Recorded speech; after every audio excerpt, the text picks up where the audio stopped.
Plantation product সেক্টরের একটা অন্যতম কোম্পানি যার নাম হচ্ছে Tata consumer products limited. Tata কনজিউমারের হচ্ছে Q4 রেজাল্ট আউট হয়ে গেছে। Q4 রেজাল্টের পারফরমেন্স কী টাইপের দিয়েছে টাটা কনজিউমার, সেটাকে নিয়ে আমরা অ্যানালিসিস করব। তার আগে আমরা কোম্পানিটার হচ্ছে চার্ট প্যাটার্নটাকে নিয়ে অ্যানালিসিস করব। দেখবো যে শেয়ার হোল্ডারদের কতটা রিটার্ন জেনারেট করেছে বা ওয়েলথ ক্রিয়েট করে দিয়েছে, সেটাকে নিয়ে আগে আমরা ফার্স্ট অ্যানালিসিস করব। আফটার দ্যাট হচ্ছে আমরা কোম্পানিটার হচ্ছে Q4 রেজাল্টের পারফরমেন্স কী টাইপের দিয়েছে সেটাকে নিয়ে অ্যানালিসিস করব। তো কোম্পানিটা এখন ট্রেড করছে 1172 টাকায় এখন ট্রেড করছে। আমরা যদি চলি এই কোম্পানিটার মার্কেট ক্যাপিটালাইজ হচ্ছে অ্যাপ্রক্স 1 লাখ কোটি টাকার মার্কেট ক্যাপিটালাইজ। অর্থাৎ এই কোম্পানিটাকে আমরা লার্জ ক্যাপ টাইপের কোম্পানি হিসাবে কনসিডার করতেই পারি। তো কোম্পানিটার একদিনের পারফরমেন্স দিয়েছে, একটা ফ্ল্যাটিস টাইপের পারফরমেন্স করেছে একদিনে। 5 দিনের পারফরমেন্স করেছে 4% মতন পজিটিভ রিটার্ন জেনারেট করেছে 5 দিনে। 1 মাসের পারফরমেন্স দিয়েছে 5% মতন পজিটিভ রিটার্ন জেনারেট করেছে 1 মাসে। 6 মাসের পারফরমেন্স দিয়েছে 32% মতন পজিটিভ রিটার্ন জেনারেট করেছে 6 মাসে। 1 জানুয়ারি থেকে পারফরমেন্স করেছে 8% মতন পজিটিভ রিটার্ন জেনারেট করেছে 1 জানুয়ারি থেকে। আমরা যদি চলে যাই 1 বছরে, তো 1 বছরে কীরকম পারফরমেন্স করেছে, 1 বছরে হচ্ছে 60% মতন পজিটিভ রিটার্ন জেনারেট করেছে 1 বছরে। তো ন্যাচারাল ব্যাপার, আমরা জানি যে শর্ট টার্মে সেভাবে ওয়েলথ ক্রিয়েট হয় না স্টক মার্কেট থেকে। যত লং খেলবেন স্টক মার্কেটে তত হচ্ছে ওয়েলথ ক্রিয়েট হয়। বাট এই কোম্পানিটা কিন্তু শর্ট টার্মে অর্থাৎ 1 বছরে কিন্তু একটা ডিসেন্ট টাইপের পারফরমেন্স করেছে। আমরা এইটুকুনি বলতে পারি 60% মতন পজিটিভ রিটার্ন জেনারেট করেছে 1 বছরে অর্থাৎ শর্ট টার্মে। তো এখন দেখার বিষয় কোম্পানিটা কি লং টার্মে ভালো পারফরমেন্স করেছে, লং টার্মে কি শেয়ার হোল্ডারদের ওয়েলথ ক্রিয়েট করে দিয়েছে, সেটাই কিন্তু এখন আমাদের দেখার বিষয়। আমরা চলে যাচ্ছি কোম্পানিটার 5 বছরের চার্ট প্যাটার্নে। 5 বছরে কীরকম পারফরমেন্স করেছে, 450% মতন পজিটিভ রিটার্ন জেনারেট করেছে 5 বছরে। তো 100% মানে ইনভেস্টমেন্ট ডবল। তো ইনভেস্টমেন্টকে আমরা এইটুকুনি বলতে পারি 5.5 গুণের কিন্তু মতন করে দিয়েছে 5 বছরে। তো 5 বছরে কিন্তু হিউজ ওয়েলথ ক্রিয়েট করে দিয়েছে শেয়ার হোল্ডারদের, আমরা এইটুকুনি বলতেই পারি। এইবারে আমরা চলে যাব ম্যাক্সিমাম চার্ট প্যাটার্নে। ম্যাক্সিমাম চার্ট প্যাটার্ন হিসেবে পারফরমেন্স করেছে 5567% মতন পজিটিভ রিটার্ন জেনারেট করেছে অল টাইম বা ম্যাক্সিমাম। তো কোম্পানিটা লিস্টেড হয়েছে কবে, 2002-তে। তাহলে 2002 থেকে এখনও অবধি রিটার্ন জেনারেট করেছে 5567% মতন পজিটিভ রিটার্ন জেনারেট করেছে অল টাইম বা ম্যাক্সিমাম। তো ম্যাক্সিমাম চার্ট প্যাটার্নটা লেফট টু রাইট ওপরের দিকে মুভ করছে।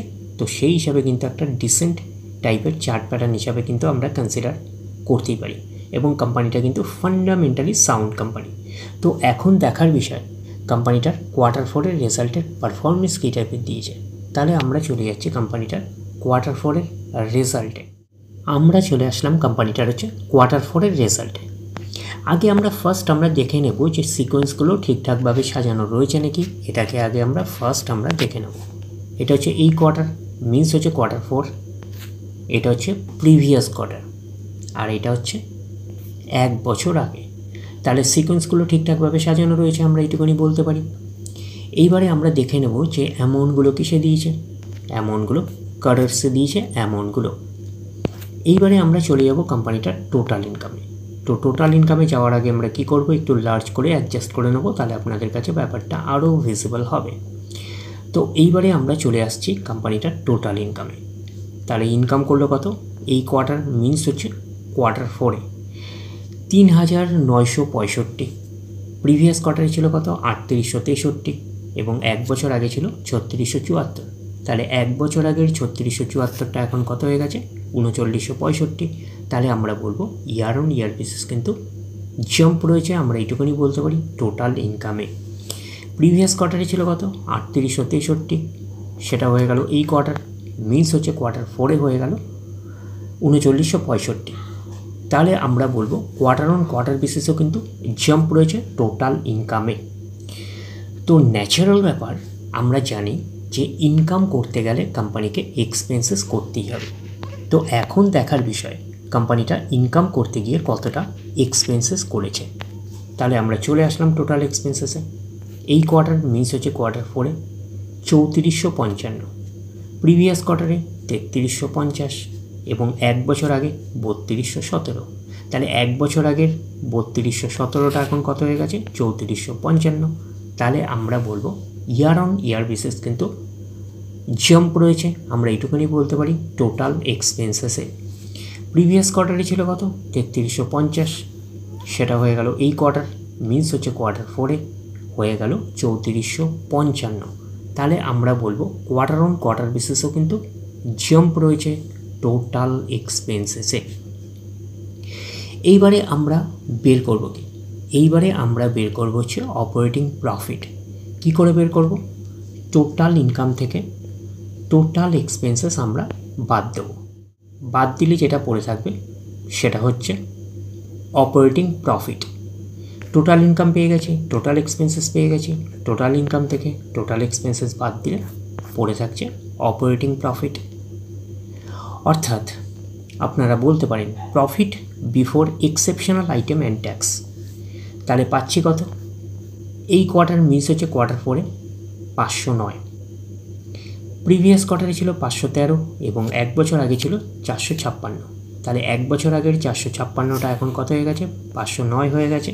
তাহলে আমরা বলবো ইয়ার অন ইয়ার বেসিস কিন্তু জাম্প রয়েছে অপারেটিং প্রফিটে। প্রিভিয়াস কোয়ার্টারে ছিল কত? 513, সেটা হয়ে গেল এই কোয়ার্টার মিনস হচ্ছে কোয়ার্টার 4-এ হয়ে গেল 509। তাহলে আমরা বলবো quarter on quarter basis slightly down বা ফ্ল্যাটিস টাইপের পারফরমেন্স করেছে অপারেটিং প্রফিটে। তো অপারেটিং প্রফিটটাই নিশ্চয়ই কোম্পানির মেন প্রফিট নয়।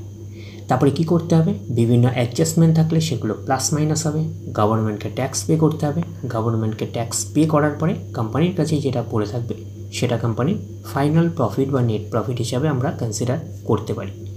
তাহলে কি পাচ্ছি? Net profit after tax. এটাকেই নেট প্রফিট বলতে পারি, এটাকেই আমরা ফাইনাল প্রফিট বলতে পারি। তাহলে এই কোয়ার্টার মিস হচ্ছে কোয়ার্টার 4-এ 267, প্রিভিয়াস কোয়ার্টারে ছিল 315 এবং এক বছর আগে ছিল 345। তাহলে এক বছর আগের 345টা এখন কত হয়ে গেছে? 267। তাহলে আমরা বলবো ইয়ার অন ইয়ার বেসিস কিন্তু ডাউন পারফরমেন্স করেছে নেট প্রফিটে।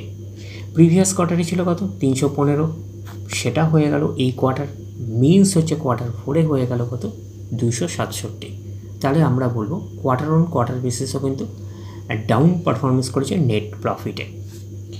তো এখানে একটা আপনারা আইটেম দেখতে পাচ্ছেন এন্ট্রিতে। কি দেখতে পাচ্ছেন? Exceptional item. এক্সেপশনাল আইটেম এই কোয়ার্টারে মানে ব্র্যাকেটে রয়েছে 215 মানে মাইনাসে, মানে কোয়ার্টার 4 মানে এই কোয়ার্টার। প্রিভিয়াস কোয়ার্টারে ছিল মাইনাসে 91 এবং এক বছর আগে ছিল মাইনাসে 6। তার মানে এক্সেপশনাল আইটেমের অ্যামাউন্ট কিন্তু ওয়ান টাইমই হয়, এইটুকুনি কিন্তু মাথায় রাখবেন। তো এক্সেপশনাল আইটেমের অ্যামাউন্টটা কিন্তু নেট প্রফিটের মধ্যে কিন্তু অ্যাডজাস্ট হয়ে রয়েছে। তো সেই কারণে কিন্তু আপনারা নেট প্রফিটের মধ্যে ইয়ার অন ইয়ার বেসিস এবং কোয়ার্টার অন কোয়ার্টার বেসিস সেভাবে কম্প্যারিজন করতে পারবেন না।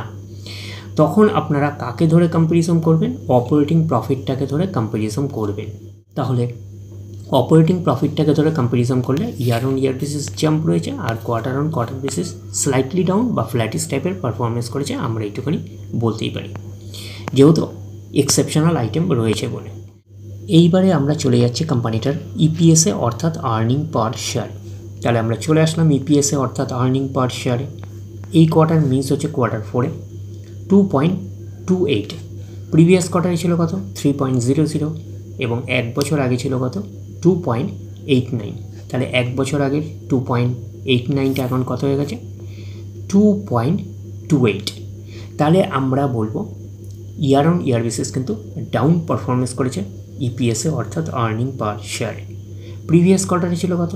3.00, সেটা হয়ে গেল এই কোয়ার্টার মিনস হচ্ছে কোয়ার্টার 4-এ হয়ে গেল কত? 2.28। তাহলে আমরা বলবো কোয়ার্টার অন কোয়ার্টার বেসিসও কিন্তু ডাউন পারফরমেন্স করেছে ইপিএসে অর্থাৎ আর্নিং পার শেয়ারে। তো ন্যাচারাল ব্যাপার, আমরা জানি যে নেট প্রফিটের রিফ্লেকশনটা ইপিএসে পাই, তো নেট প্রফিটের রিফ্লেকশনটা আমরা ইপিএসে পেয়েছি। যেহেতু কোম্পানিটার মধ্যে এক্সেপশনাল আইটেমের অ্যামাউন্টটা রয়েছে, তো সেই কারণে কিন্তু আমরা কম্প্যারিজনটাকে অপারেটিং প্রফিটটাকে ধরে কম্প্যারিজন করলাম, তার ফলে কিন্তু আমাদের কাছে পিকচারটা আরও ক্লিয়ার হয়ে গেল। তো ওভারঅল আমাদের কাছে ভিউটা কী আসলো, যে টাটা কনজিউমার প্রোডাক্ট লিমিটেডের হচ্ছে Q4-এর রেজাল্ট আমরা এইটুকুনি বলতে পারি একটা ওকে টাইপের একটা পারফরমেন্স করেছে, আমরা এইটুকুনি বলতেই পারি। এইবারে এখন দেখার বিষয় যে কোম্পানিটা ডিভিডেন্ড ডিক্লেয়ার করেছে নাকি, এটাকে আমাদের এখন দেখার বিষয়। তো আমরা একটু লার্জ করে নিয়ে অ্যাডজাস্ট করে নিই, তাহলে দেখি যে কোন জায়গাটায় আমরা পাচ্ছি যে ডিভিডেন্ড কোম্পানিটা ডিক্লেয়ার করেছে নাকি। তো একটু লার্জ করে অ্যাডজাস্ট করলে এখানে আমরা দেখতে পাচ্ছি, কি দেখতে পাচ্ছি, এখানে লেখাই আছে যে রেকমেন্ডেড আর ডিভিডেন্ড 7.75 টাকা করে কিন্তু ডিভিডেন্ড ডিক্লেয়ার করেছে, মানে ফাইনাল ডিভিডেন্ড হচ্ছে 7.75 টাকা করে কিন্তু রেকমেন্ড করেছে। ফাইনাল ডিভিডেন্ডের ক্ষেত্রে কিন্তু শেয়ার হোল্ডারদের অ্যাপ্রুভালের প্রয়োজন হয়, এইটুখানি মাথায় রাখবেন। তাহলে ওভারঅল ভিউটা আপনাদের কাছে ক্লিয়ার। তাহলে এই অবধি, নেক্সট ভিডিওতে আবার আপনাদের সাথে আমার দেখা হচ্ছে। ধন্যবাদ।